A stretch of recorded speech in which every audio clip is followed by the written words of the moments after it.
오늘은 2024년의 마지막 주일입니다.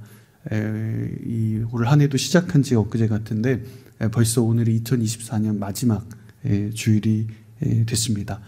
매년 우리는 새로운 한 해를 시작하면서 새로운 다짐, 새롭게 목표를 정하죠. 올해 여러분들이 정말 작정한 목표는 얼마나 이루셨는지 궁금합니다. 지난주 연합순모임 할 때 대부분 다이어트라고 하는데 저도 다이어트였는데 저는 실패했지만 여러분들도 실패한 것 같습니다. 작심삼일이라는 말이 있죠. 유래를 거슬러 올라가면 고려시대까지 이른다고 합니다. 작심삼일은 그러니까 나만 그런 게 아니라 오래전에 고려시대부터 조선시대부터 선조들도 쉽지 않았다는 사실이 참 위안이 되죠. 이 뇌과학적으로도 이 작심삼일이 증명이 됐대요. 사람이 힘든 일을 하면 세로토닌이라는 물질이 분비되는데 그게 딱 72시간 이렇게 분비가 돼서 우리가 받는 갑작스러운 새로운 일에 대한 스트레스를 줄여준대요. 그런데 72시간이 지나면 이 분비 물질이 끝나서 오히려 더 그 목표가 멀게 느껴지고 힘들게 느껴지고 더 어려워진다라고 이야기를 합니다. 그러니까 작심삼일이 우리의 단순한 의지 박약의 문제만이 아니라 이렇게 뇌과학적 원인도 있다는 사실이 우리에게 상당한 위로가 되죠. 올해 우리가 원하는 목표대로 이룬 일도 있겠지만 대부분 후회되는 일 그리고 아쉬운 마음도 여러분 가운데 있을 겁니다. 잊고 싶은 기억도 있을 거예요. 인간은 늘 실패와 또 후회의 존재이기 때문이죠. 각자가 생각하는 올해의 기억들이 다 다르겠지만 그건 한 가지 분명한 사실이 있어요. 나의 다짐과 또 나의 목표, 나의 계획의 성공 여부와는 별개로 하나님의 은혜가 여러분들과 늘 우리와 함께 하셨다는 겁니다. 그것이 작심삼일로 끝났든 아니면 실수가 있었든 잊고 싶은 일이 우리 한 해 동안 있었든 상관없이 하나님은 우리를 여기까지 인도하셨습니다. 여러분 이것을 믿으세요? 사람들은 보통 긍정적인 정보보다 부정적인 정보에 더 강하게 반응하는 경향이 있다고 합니다. 이것을 심리학적으로 부정성 편향이라고 부른다고 하는데요. 그러니까 같은 대상을 보더라도 우리가 부정적 정보를 더 높게 평가하고 부정적인 사건을 더 오래 기억하는 그런 인지적인 그런 심리적 현상이 있다고 합니다. 가령 우리가 다음이나 네이버 이렇게 기사들을 이렇게 한 해 동안의 조회수를 분석해 보면 압도적으로 어떤 기사의 조회수가 많은가 부정적 기사의 압도적인 클릭수가 더 많다고 합니다. 그래서 기자들이 왜 앞다퉈 이렇게 자극적이고 네거티브한 제목을 쓰는지 그 이유가 여기에 있는 거예요. 가령 신문에 기사에 교회가 연말을 맞이해서 불이웃을 돕는 그런 손길들에 대한 기사가 실렸고 그리고 또 한 기사에는 교회 윤리적인 문제, 재정적인 문제를 다룬 기사가 실렸어요. 사람들은 전자가 아니라 보통은 후자 눌러보겠죠. 우리도 마찬가지죠. 큰 주목을 받는 건 늘 부정적인 기사라고 합니다. 그래서 이 부정적인 기억을 사람들은 더 오래 기억하고 오래 남는다고 해요. 부정적인 이런 정보들이 우리 사회에 정말 많이 소비되고 있잖아요. 이것을 그래서 우리가 올바르게 분별하지 못한다면 우리는 늘 부정적인 틀 안에 갇혀서 우리 인생의 전체 그림을 조망하지 못한 채로 올바르게 볼 수 없을 거예요. 올해도 이제 오늘 포함해서 3일밖에 남지 않았잖아요. 남은 기간이라도 우리 2024년에 하나님께서 우리에게 인도하셨던 그런 은혜와 감사의 시간들을 돌아볼 수 있기를 축복합니다. 우리에게 만났던 우리가 경험했던 부정적 기억들이 아니라 정말 하나님께서 나를 여기까지 인도하셨던 그리고 나를 지금까지 하나님의 은혜로 붙잡으셨던 그 하나님의 사랑을 묵상하는 연말이 되기를 소망합니다. 우리 먼저 16절 말씀 한번 읽어보겠습니다. 시작. 바다 가운데에 길을 내시고 거센 물결 가운데 통로를 내신 여호와께서 이렇게 말씀하신다. 이사야서 1장 39장까지 1장부터 39장까지는요. 이스라엘을 비롯한 주변 열강들의 철저한 심판을 소개하고 있어요. 그런데 40장부터 이스라엘의 회복이라는 정말 극적인 대조적인 그런 주제로 내용을 전개하는 것이 이사야서예요. 이사야 43장도 그 가운데서 바벨론의 포로로 끌려갔던 그 이스라엘 백성들에게 임했던 하나님의 예언의 말씀이에요. 비록 이스라엘 백성들이 하나님을 등지고 말씀을 떠나서 이렇게 낯선 땅으로 끌려와 고통을 받고 있지만, 그러나 이제 그 때가 다 찼다는 거예요. 이제 너희들이 걸어갔던 그 과거의 미래의 과거의 어두움이 아니라 이제 그 어두움이 다 끝났고 너희들의 삶 가운데 앞으로 빛으로 임할 것이다. 너희 삶에는 빛이 임할 것이다 라는 예언을 하고 있어요. 너희들의 혹독한 그 시련은 이제 끝이 났다. 이제는 회복이 기다리고 있을 것이다. 주님이 이렇게 말씀하셨습니다. 이때 주님이 어떤 이야기를 들려주시냐면, 바다 가운데 길을 내시고 거센 물결 가운데 통로를 내셨다. 어떤 사건을 이야기하고 있어요? 출애굽의 사건을 이야기하고 있어요. 이집트 땅에서 노예로 살았던 백성들을 건져주시고, 그리고 앞에 놓인 홍해 바다를 가르시고 역사하셨던 그 일을 하나님께서 이스라엘 백성들이 언급하고 계세요. 과거 선조들이 경험한 그 사건을 지금 이스라엘 백성들이 왜 그 후손들에게 하나님은 다시 들려주시고 있는 것일까? 그 말의 결론적으로 백성들을 출애굽처럼 다시 한번 출바벨론으로 이스라엘 백성들을 구원하시겠다라는 것입니다. 이전에 이스라엘을 구원하셨던 그 하나님을 기억하라는 거예요. 과거 출애굽의 사건을 기억하고 출애굽에서 하나님께서 역사하셨던 그 은혜를 다시 상기하라고 지금 바벨론의 포로 가운데 있는 이스라엘 백성들에게 말씀하십니다. 여러분, 회복은 은혜를 기억할 때 찾아온다는 거예요. 우리는 매년 연말이 되면 후회하죠. 그리고 새로운 새해를 맞이하면 새해 계획을 세우기를 반복합니다. 인간적인 모든 아쉬움을 간직한 채 우리는 새로운 비전, 새로운 꿈을 찾고 결단하죠. 그러나 우리에게 가장 우선시 되어야 되는 것은 하나님의 은혜를 기억해야 하는 것입니다. 내가 결정적인 순간 경험했던 그 하나님의 구원의 일, 하나님께서 나와 함께 하셨던 그 사건들을 먼저 바라보고 기억하는 것이 우리들의 삶에 가장 우선되어야 한다는 것입니다.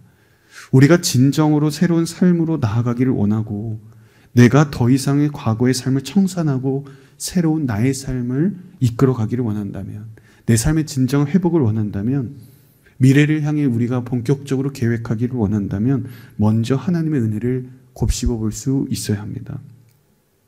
제가 지난주에 기존에 알고 지낸 형제 한 명이 있어서 그 신우회를 하고 있는 형제였는데, 말씀을 나눠달라고 해서 잠깐 다녀왔어요.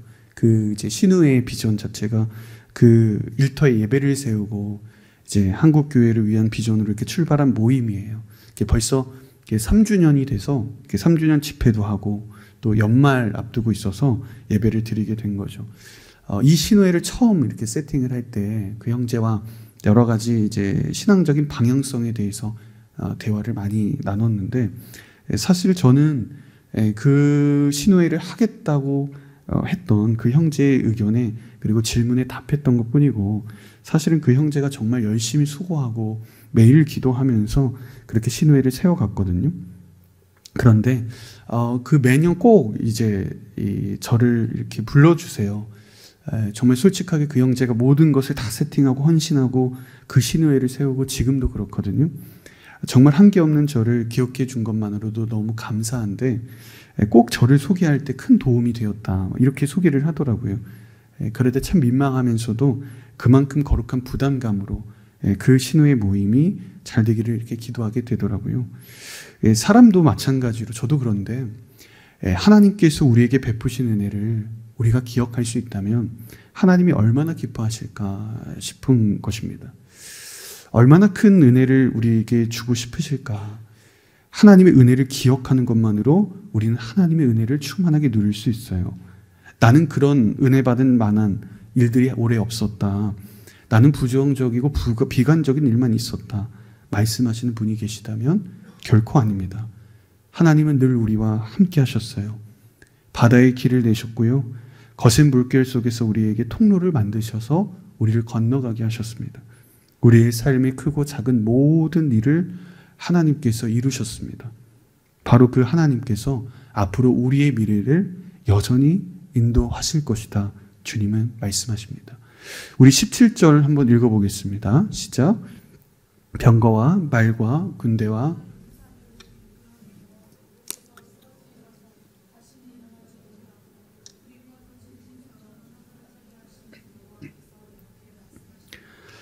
병거, 말, 군대, 용사 모두 이집트 병사를 말하고 있습니다. 이집트 군사들은 노예 신분인 이스라엘 백성들이 도저히 감당할 수 없는 강력한 존재였습니다. 그런데 하나님께서 이 대적자들을 쓰러뜨리셨어요. 제가 이 구절에서 이렇게 오늘 은혜가 된 포인트는 이 애굽의 군사들을 주님께서 모두 이끌어내셨다. 다시는 일어나지 못하게 하셨다라는 부분이었습니다. 그러니까 이 대적들을 하나님께서 친히 이끌어내신 거예요. 마치 숨어있는 대적자들을 잡아서 붙잡고 링 위로 올려서 하나님께서 압도해 버리신 거죠. 다시는 일어나지 못하게 하셨습니다. 내 힘으로 도저히 싸울 수 없는 대상을 만날 때마다 하나님은 우리를 위해 늘 승리하게 하셨습니다. 하나님께서 보이지 않는 곳에서 우리가 다 알지 못하는 그 사건들을 위해서 우리를 위해 얼마나 많이 하나님께서 싸우셨겠어요. 내가 걸어가는 길에 주님께서 미리 항상 앞서가셨고요. 내가 그 걸어가는 길에 험한 땅을 만나 넘어지지 않도록 늘 매끄럽게 하신 일들은 셀 수 없이 많을 것입니다. 다만 우리가 너무도 당연하고 자연스럽게 우리가 생각했을 뿐입니다. 하나님은 여러분들이 보지 못하고 알지 못하는 순간에도 여러분들을 위해 일하셨습니다. 우리가 도저히 해결할 수 없는 일들을 만날 때마다 주님께서 대신 감당해 주셨어요.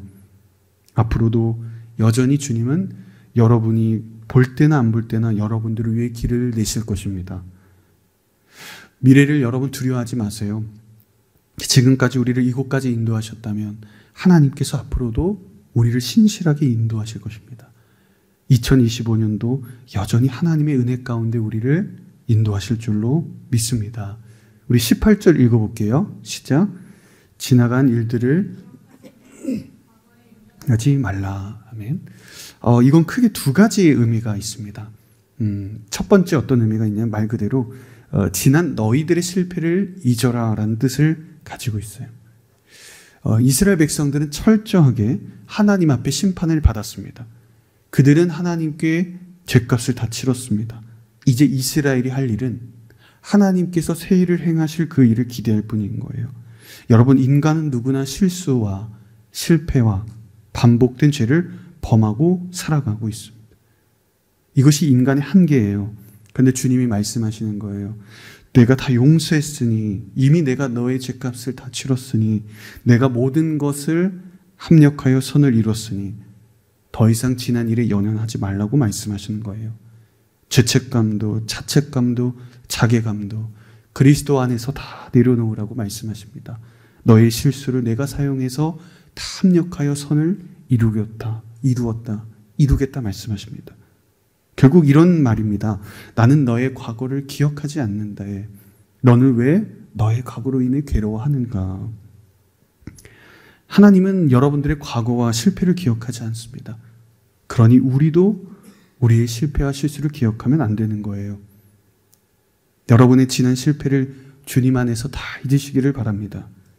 올 한 해 여러분들의 모든 발걸음 가운데 실수를 주님 안에 새롭게 해석되기를 바랍니다.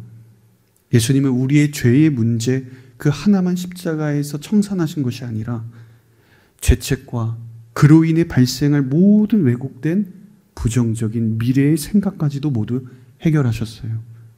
하나님은 우리의 지난 실수를 기억하시지 않습니다.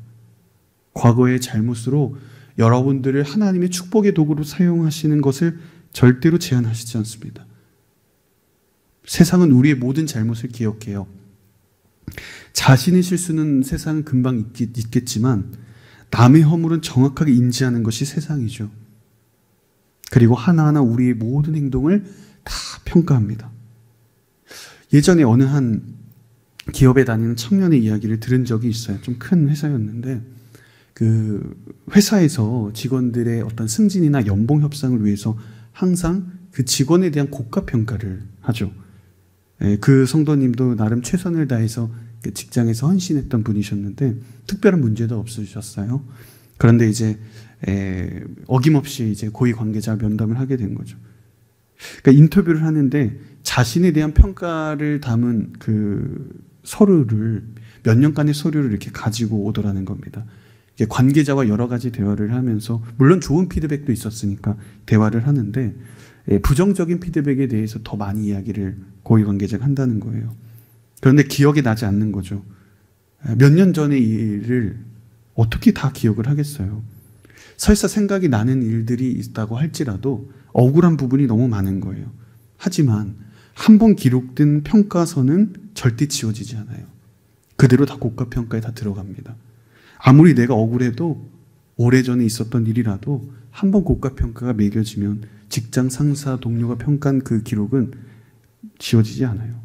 그러니까 회사 입장에서는 직원이 납득하지 못하고 컴플레인 할 수 있는 상황을 대비해서 자료들을 다 가지고 있는 거예요. 그러니까 회사에서 입장에서 보면 당연히 직원들의 속사정을 다 알 수 없고 이 수많은 직원들을 다 일일이 세밀하게 그 상황과 맥락을 다해서 평가할 수는 없으니까 어쩔 수 없는 선택이기도 하죠.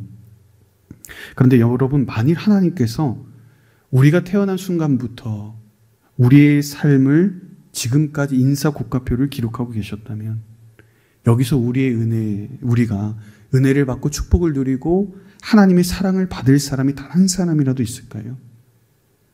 내가 아는 죄라면 그나마 바로 수긍이 되겠지만 내가 전혀 기억도 나지 않는 오래된 일들을 하나님께서 하나하나 지적하셨다면 엄청난 절망일 것입니다. 나는 이대로 끝났구나. 더 이상 내 삶의 승진은 없구나. 나는 버려졌구나라는 생각이 여러분 가운데 들게 될 것입니다. 그런데 하나님께서 그렇게 안 하시겠다는 거예요. 매번 고가평가를 다 리셋하시겠다고 말씀하세요. 왜요?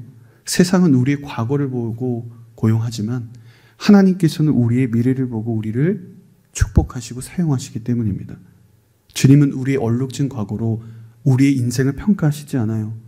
그걸로 우리의 삶을 결정하시지 않습니다. 주님은 늘 우리의 미래를 새롭게 써나려 가기를 원하십니다. 그렇다면 우리가 과거를 잊으려고 노력하면 지난 날을 연연하지 않겠다라고 생각하면 자연스럽게 잊게 되는 것인가? 자, 이전 일을 잊겠습니다라고 하는 순간 모든 기억이 삭제될까요?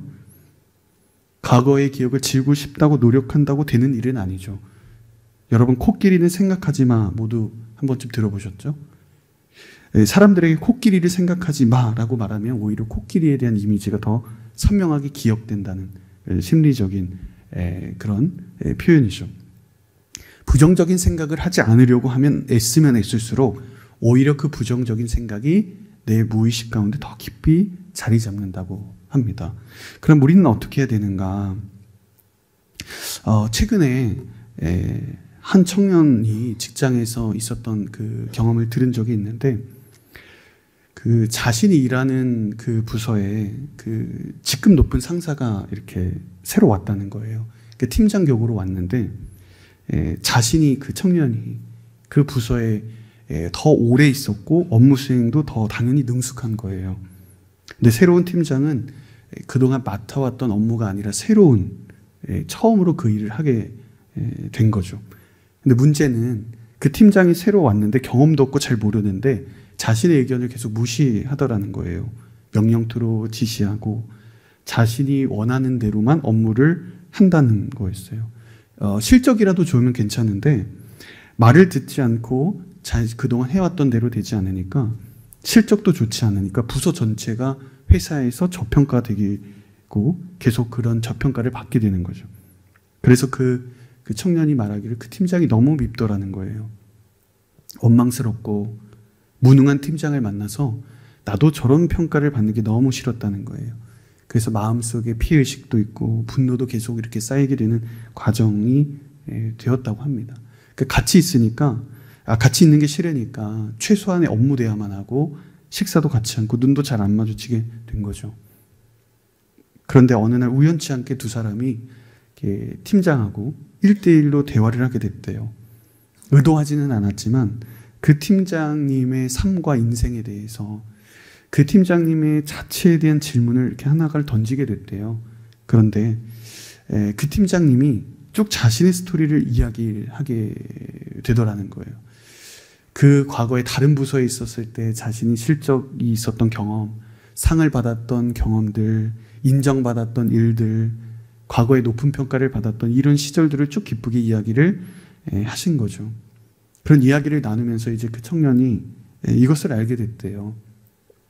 자신이 한 번도 맡지 않은 부서에서 그 팀장이 발령이 돼서 자신보다 더 경력 많은 아랫사람이 부담이 되었던 거죠.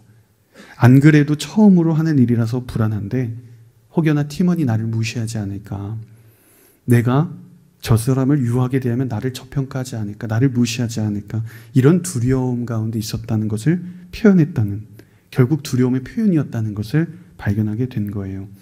근데 그 상사의 말을 쭉 듣고 그 삶을 이해하게 되니까 과거의 미움이 이렇게 다 사라지게 되더라는 거예요. 저 팀장이 무능한 사람이 아니라 이 일이 처음이고 경험해보지 못해서 두려움이 있었구나라는 사실을 받아들이고 이해하게 되면서 그 상사와의 관계가 회복되었다는 이야기였어요. 정말 작은 질문 하나였대요. 그 팀장님을 마침표 찍어서 저 사람 원래 저런 사람이야. 저 사람은 원래 안 되는 사람이야. 저 사람은 원래 저렇게 단정적인 사람이고 명령하는 사람이고 능력 없는 사람이야. 이렇게 단정 짓지 않고 그 사람 자체를 이해하기 위한 질문 하나를 던졌는데 그 문제 실타래를 풀게 된 거죠. 상대방을 이해하면 지난 아픔들은 자연스럽게 잊게 되는 것입니다. 영적인 영역도 마찬가지예요. 지난날의 나의 죄책감은 내가 죄책감을 없애야겠다라는 생각으로 사라지는 게 아니라 현재 하나님을 묵상할 때 사라지게 됩니다. 하나님을 이해하고 내 모든 과거와 상처와 모든 것들을 하나님께 내려놓고 내가 하나님을 진실로 알면 내 과거의 아픔과 상처도 다 잊게 되는 것입니다. 그래서 우리는 끊임없이 하나님께 하나님을 알아가기 위한 질문을 던져야 되는 거예요. 하나님을 알아가야 합니다. 여러분, 하나님을 쉽게 단정짓지 마세요. 하나님은 이런 나를 사용하지 않을 것이다. 하나님 원래 나의 삶에 관심이 없으셨다. 하나님도 방법이 없을 거다. 여러분, 하나님의 존재를 마침표로 찍지 않기를 바랍니다. 그리고 하나님 앞에 끊임없이 부단히 질문을 던지십시오. 주님의 존재를 올바르게 깨닫게 되면, 그분을 이해하게 되면, 그분의 존재의 사랑을 깨닫게 되면 우리는 더 이상 과거에 매여있지 않게 될 것입니다. 그럼 두 번째로, 우리는 왜 지나간 일을 기억하지 말고 과거에 연연하지 말아야 하는가? 과연 28절의 말씀이 무슨 의미일까? 두 번째는 기존의 하나님의 구원 방식을 잊으라는 의미가 있습니다. 무슨 뜻일까요? 과거 하나님은 이스라엘 백성들을 위해서 바다에 길을 내셨어요. 하나님은 이스라엘 백성들을 출애굽시키셨습니다. 이스라엘의 역사상 최고의 사건은 단연코 출애굽이에요. 그 놀라운 은혜를 지금 하나님 잊으라고 하실까요? 그 말이 아니라 하나님이 똑같은 방식으로 똑같이 일하실 것이라는 그 사실과 상식을 잊으라는 거예요. 마치 우리가 홍보 CF 문구와 같은 거예요. 이런 표현을 많이 쓰죠. 공연이라면 이전 공연은 다 잊어라. 이제 새로운 공연이 올 것이다. 그동안의 맛은 다 잊어라. 새로운 맛이, 놀라운 맛이 찾아올 것이다. 경기도 지금까지의 경기는 다 잊어라. 최고의 빅매치가 이번에 시작될 것이다. 이렇게 홍보 문구를 우리가 들을 때가 있잖아요. 진짜 과거의 기억을 다 잊으라는 뜻이 아니라 더 새롭게 기존의 모든 것을 능가할 것이 있다라는 기대를 주는 문구죠. 지금 18절의 말씀은 그래서 이전의 출애굽과 비교할 수 없는 더 큰 놀라운 구원의 역사가 이스라엘에게 임할 것이라는 뜻입니다. 하나님의 능력은 기억하지만 하나님께서 일하는 그 하나님의 형식은 잊어라는 뜻입니다. 하나님은 똑같은 능력으로 항상 전지전능하게 역사하시지만 동일한 방식으로는 일하시지 않아요. 가면 갈수록 늘 새롭습니다. 그리고 인간이 상상할 수 없는 방법으로 하나님은 일하세요. 만일 내가 생각하는 대로 하나님이 이렇게 역사하실 것이다 라고 믿는다면 그건 나의 계획일 뿐입니다. 아마 하나님은 이렇게 움직이실 것이다, 이렇게 여러분들이 예상한다면 보란듯이 주님은 다른 방향으로 움직이세요. 우리에게 늘 나의 생각보다, 인간의 생각보다 하나님의 생각이 높다는 것을 우리에게 가르쳐 주시기 때문이에요. 홍해를 만난 이스라엘이 만일 또 한 번 바다를 만났다면 주님은 다른 방법으로 이스라엘을 구원해 주셨을 거예요. 우리는 그래서 주님이 사용하는 그 방법을 믿는 것이 아니라 늘 새 일을 행하실 주님을 신뢰하는 것이 우리들의 삶이 되어야 됩니다. 우리 19절과 20절 읽어볼게요. 시작. 보라, 내가 새 일을 하고 있다.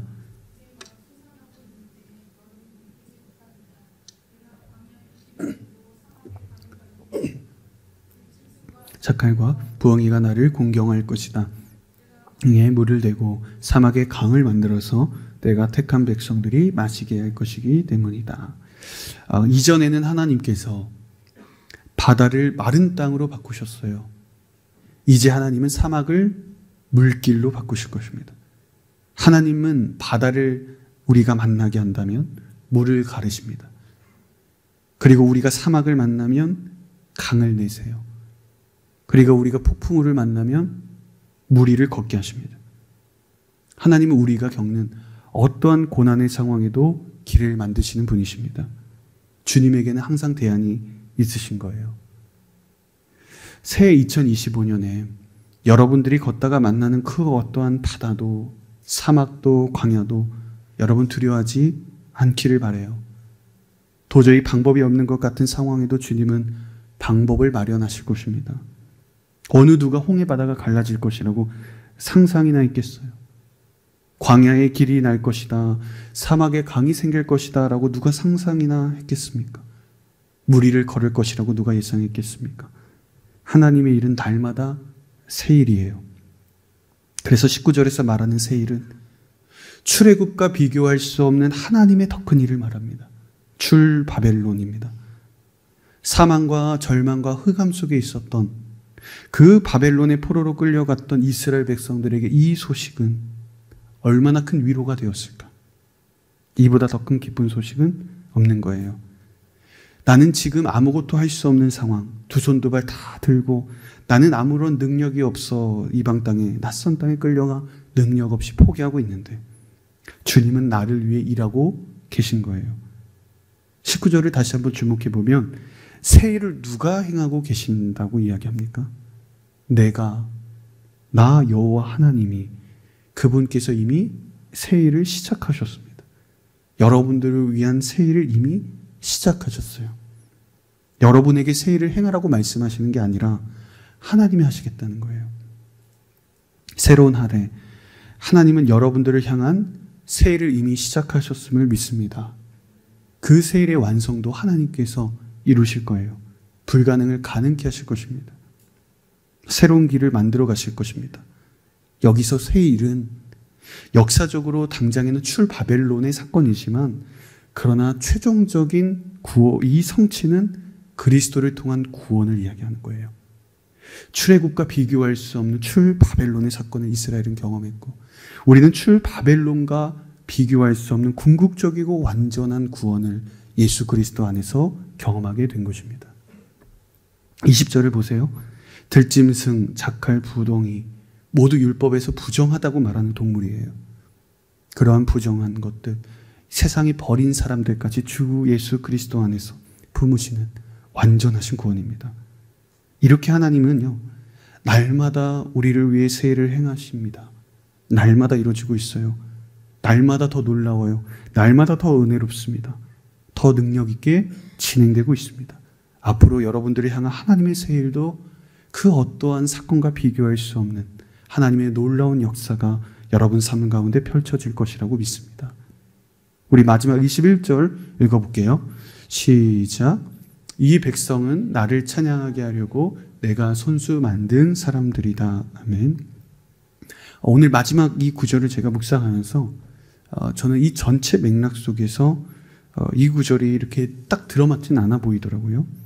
전반적으로 주 하나님께서 그 능력의 손을 펼치시고 새 일을 행하시는 일인데 갑자기 사람의 창조 목적을 소개하면서 마무리하고 있잖아요. 제가 이렇게 묵상을 하다 보니까 이런 묵상을 깨닫게 됐어요. 모든 것이 새로워지는 이때잖아요. 백성들은 새로운 구원을 경험하고 새로운 길이 열리고 강이 나고 새로운 비전이 성취되는 과정 속에서 가장 중요한 건 사람들이 새로워져야 되는 거예요. 본래 창조의 목적대로 회복되어야 되는 겁니다.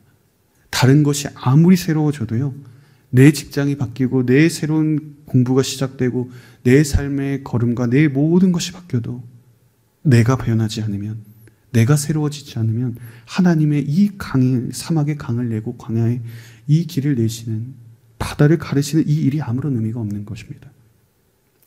노트북이 제대로 작동하지 않으면 우리가 모든 파일들을 지우고 컴퓨터를 새로 포맷하잖아요.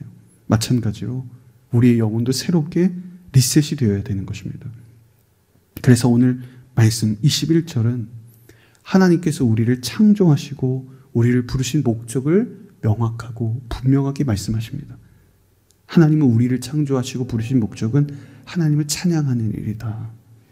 하나님은 이것을 다시 회복시키고자 하십니다. 하나님께서 백성들에게 많은 봉사를 하고 값비싼 재물을 바치고 세상에서 성공하라고 말씀하시지 않았습니다. 주님의 소망은 단 하나예요. 나를 예배하라, 나를 경배하라, 나를 찬양하라. 이거 하나면 된다고 말씀하십니다. 너를 위한 새 일은 내가 행할 것이니 너는 너가 머무는 그 자리에서 나를 찬양하라. 광야의 길을 내고 사막의 강을 만드는 일은 내가 할 것이니 너는 그 자리에서 나를 예배하고 나를 노래하라. 이렇게 주님은 말씀하세요. 사랑하는 다윗 공동체 여러분, 2025년 새로운 한 해 여러분들의 입술에 찬양이 멈추지 않기를 축복합니다. 여러분들의 삶의 자리마다 예배가 세워지기를 바랍니다. 하나님은 여러분들에게 다른 것 원하시는 게 아니에요. 예배하기를 원하세요. 예배가 올바르게 내 삶의 기준이 되지 못하면 나의 삶의 모든 균형이 무너지게 되어 있는 거예요. 여러분들을 향한 새 일은 하나님께서 하실 거예요. 여러분들은 그 하나님의 일을 노래하고 찬양하고 예배하면 됩니다. 주님께서 새 일을 이루어 가실 것입니다. 우리는 이제 2024년의 끝자락에서 2025년을 내다보고 있습니다. 앞으로 우리가 어떤 일을 만나게 될지, 새해에는 어떤 계획들이 성취될지 어느 누구도 알지 못해요. 내일 일도 알 수 없는데 우리가 어떻게 내년에 1년의 계획을 우리가 다 알 수 있겠습니까?